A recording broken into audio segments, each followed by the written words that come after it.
Selamat pagi, Shalom Aleichem.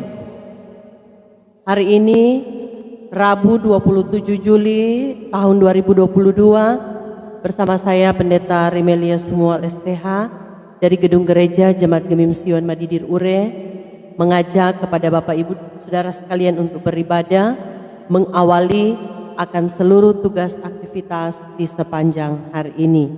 Mari kita menyanyi bersama NKB nomor 3, Terpujilah Allah. Terpujilah Allah, hikmatnya besar, begitu kasihnya tuh dunia cemar, sehingga diberilah putranya kudus, mengangkat manusia serta menebus. Pujilah, pujilah, buatlah dunia bergemar, bergemar, mendengar suaranya. Dapatkanlah Allah demi putranya, beri puji padanya sebab hikmatnya. Mari berdoa. Dimuliakanlah namamu ya Tuhan Allah dalam persekutuan ibadat di pagi hari ini.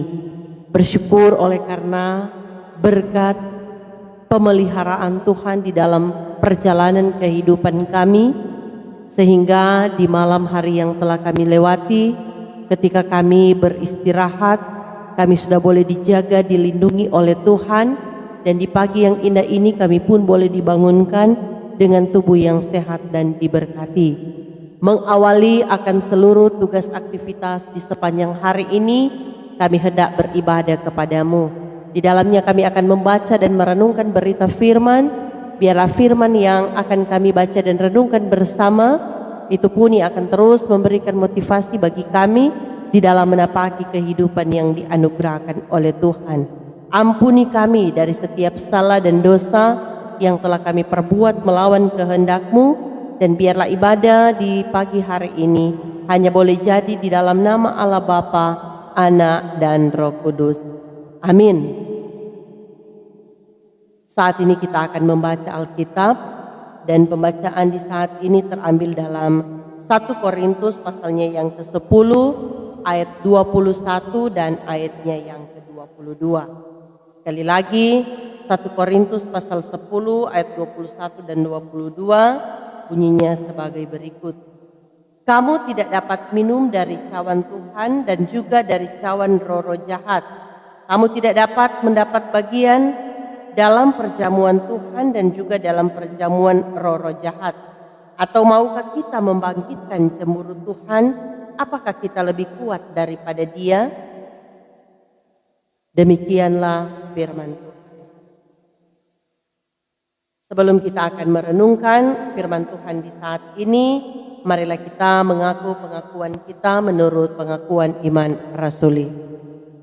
Aku percaya kepada Allah Bapa yang Maha Kuasa, Khalik langit dan bumi, dan kepada Yesus Kristus, anaknya yang tunggal Tuhan kita, yang dikandung daripada Roh Kudus, lahir dari anak darah Maria, yang menderita di bawah pemerintahan Pontius Pilatus, disalibkan, mati, dan dikuburkan, turun ke dalam kerajaan maut. Pada hari yang ketiga bangkit pula dari antara orang mati, naik ke sorga, duduk di sebelah kanan Allah Bapa yang Maha Kuasa, dan akan datang dari sana untuk menghakimi orang yang hidup dan yang mati. Aku percaya kepada Roh Kudus, gereja yang kudus dan persekutuan orang kudus, pengampunan dosa, kebangkitan daging, dan hidup yang kekal. Amin.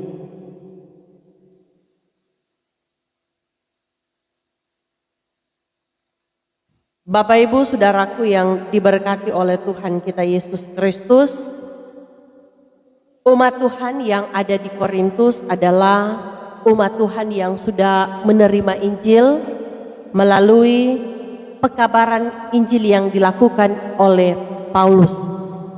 Selama 1 tahun 6 bulan ia mengajarkan firman Allah kepada umat yang berada di Korintus.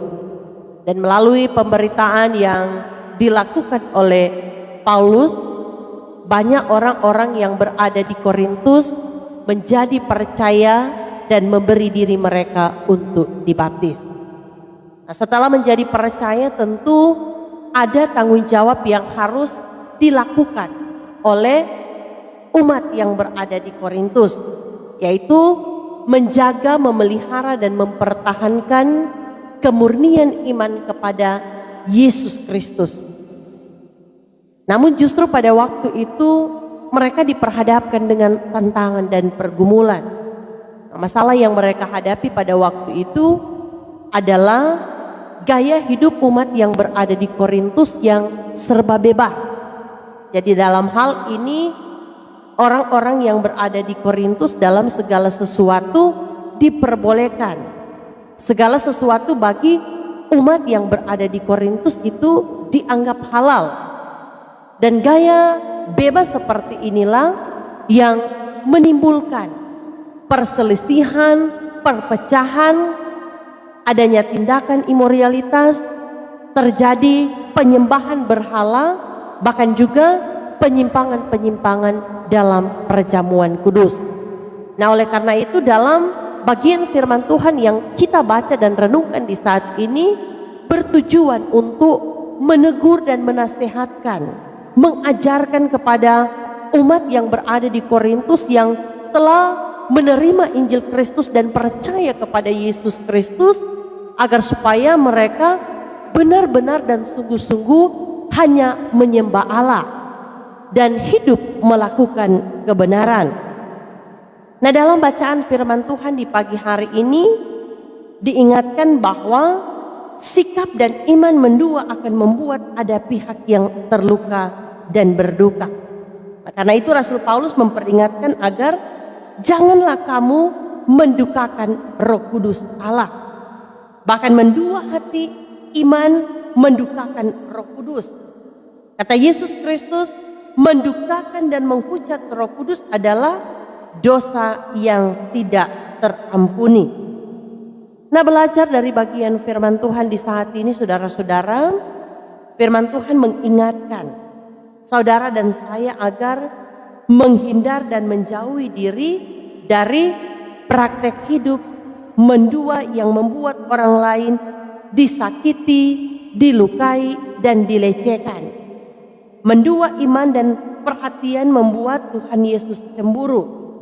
Mendua iman dan perilaku adalah menghujat Roh Kudus yang diam di dalam diri kita. Nah, oleh karena itu sebagai orang percaya, nah kita diajak agar supaya mampu melakukan apa yang menjadi kehendak Tuhan. Ya, kita harus menyadari bahwa yang patut dan layak disembah, dipuji dan dimuliakan hanyalah Tuhan Allah di dalam Yesus Kristus. Dialah yang harus diprioritaskan. Dialah yang harus menjadi utama dan menjadi segalanya dalam kehidupan kita sebagai orang beriman. Sebab kalau Tuhan bukan dinomorsatukan, atau kalau Tuhan bukan segalanya dalam kehidupan ini, berarti kita sedang berada dalam penyembahan berhala.